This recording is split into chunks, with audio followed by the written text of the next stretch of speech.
इस लेक्चर में हम समझेंगे इंटरनेशनल कंपैरिजन कि एचडीआई रैंकिंग के अकॉर्डिंग जब हम कंट्रीज के बीच में कंपैरिजन करते हैं, उनको कंपेयर करते हैं आपस में, तो इसको आपकी बुक में इंटरनेशनल कंपैरिजन बोला गया है। ये किसके बेसिस पर है?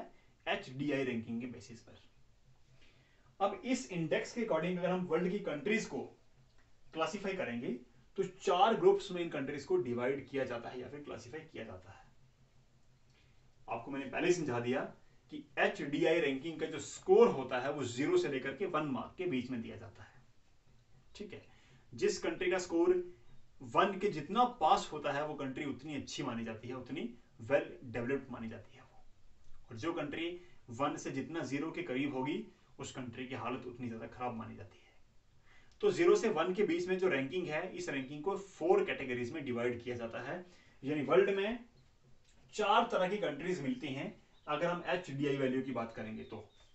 सबसे पहले आती हैं very high H D I ranking countries. जिन कंट्रीज की एच डी आई रैंकिंग बहुत ज्यादा हाई होती है उनको very high H D I rankers बोला जाता है।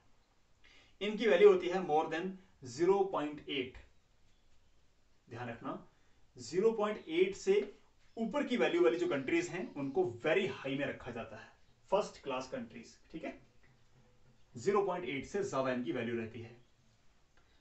तो हमारी बुक के अकॉर्डिंग इस टाइम दुनिया में 49 ऐसी कंट्रीज हैं जो very high H D I rankers में काउंट की जाती हैं। 49 कंट्रीज। तो जो क्लासिफिकेशन नंबर 1 थी वेरी हाई, उसमें टोटल कितनी कंट्रीज आ रही हैं इस टाइम पर? 49 हमारी बुक के अकॉर्डिंग। मैं इंटरनेट या फिर लेटेस्ट डेटा की बात नहीं कर रहा हूं। नंबर 2 जो कैटेगरी है उसको हाई स्कोरिंग कैटेगरी में रखा गया है। जिन कंट्रीज की एच डी आई वैल्यू 0.7 से लेकर के 0.8 के बीच में रहती है उन कंट्रीज को हाई रैंकिंग कंट्रीज काउंट किया जाता है या फिर कंसीडर किया जाता है। जिनकी एच डी आई वैल्यू या फिर जिनका एच डी आई स्कोर 0.7 से लेकर के 0.8 के बीच में रहता है। 8 से ऊपर वाली वेरी हाई है, 7 से लेकर के 8 के बीच में हाई रैंकिंग कंट्रीज हैं। तो इस टाइम पर दुनिया में 53 ऐसे देश हैं जिनको हाई स्कोरिंग कंट्रीज के बीच में काउंट किया जाता है। इनकी जो एच डी आई वैल्यू है वो 7 से 8 के बीच में है। इसी तरह से नंबर 3 पर आती हैं मीडियम स्कोरिंग कंट्रीज, जो मीडियम स्कोर के साथ है। इनका स्कोर कितना होता है? 0.5 टू 0.6। 0.5 से लेकर के 0.6 के बीच में जो रैंकिंग वाली कंट्रीज आती हैं इनको मीडियम रैंकर्स बोला जाता है। प्रेजेंट टाइम में अगर दुनिया में मीडियम स्कोरिंग कंट्रीज की बात करें तो 42 ऐसे देश हैं जो मीडियम वाली कैटेगरी में आते हैं। और सबसे लो, सबसे लास्ट और 4th नंबर पे जो कैटेगरी आती है उसका नाम है लो रैंकिंग कंट्रीज।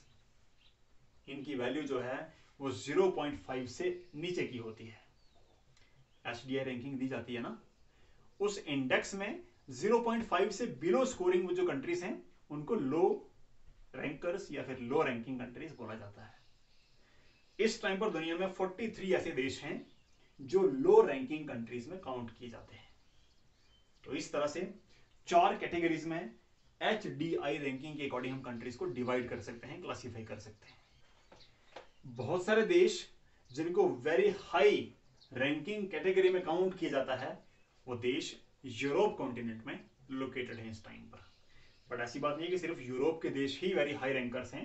दुनिया के अलग अलग कॉन्टिनेंट्स में देश अवेलेबल हैं, देश लोकेटेड हैं जो हाई रैंकिंग में आते हैं।